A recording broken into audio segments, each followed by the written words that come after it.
one piece 1180လေးမထွက်ခင်ပဲ spoiler ထပ်လာတယ်ပေါ့နော်အဲ့ဒါဘာလဲဆိုတော့ခုလက်ရှိ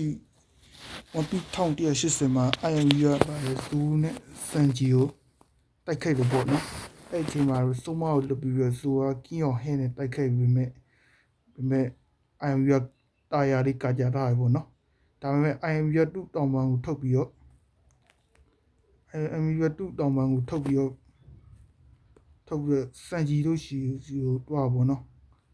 အဲ့ချိန်မှာစန်ဂျီနဲ့ IMU နဲ့ဒီကျင့်နေပြီပေါ့အဲ့ချိန်မှာIMU က flat flame နဲ့စန်ဂျီကို short လိုက်တော့ပါစန်ဂျီနဲ့ဆိုတာလေတော့မီးကင်တာတို့ပြတ်သွားပေါ့နော်နောက်ပြီးတော့ Giant ကြီးရဲ့လက်ချောင်းတစ်ချက်ကိုကြည့်တာပေါ့နော်ခုလက်ရှိ one piece 1180ရဲ့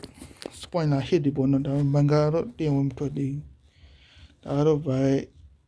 ပြတာဘောဒီကားရဲ့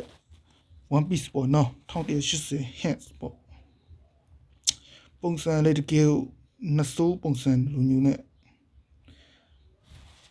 ပုံစံပေါက်နေပေါ့နော် IMU ရဲ့နာမည်ရတဲ့6 neonat အမှုပြပါတယ်ချပ်တာရဲ့အဆုံးကတော့ဇိုးနဲ့စံကြီးလေးပဲချစ်ကင်ပြတ်သွားပေါ့နော် IMU ရဲ့လက်ချက်နဲ့ဒီလောက်ပါပဲညာနောက်မှတွေ့မယ်မန်ဂါတက်လိုင်းလေတင်ပြီးတော့မှာပါဒါပါပဲဟေ့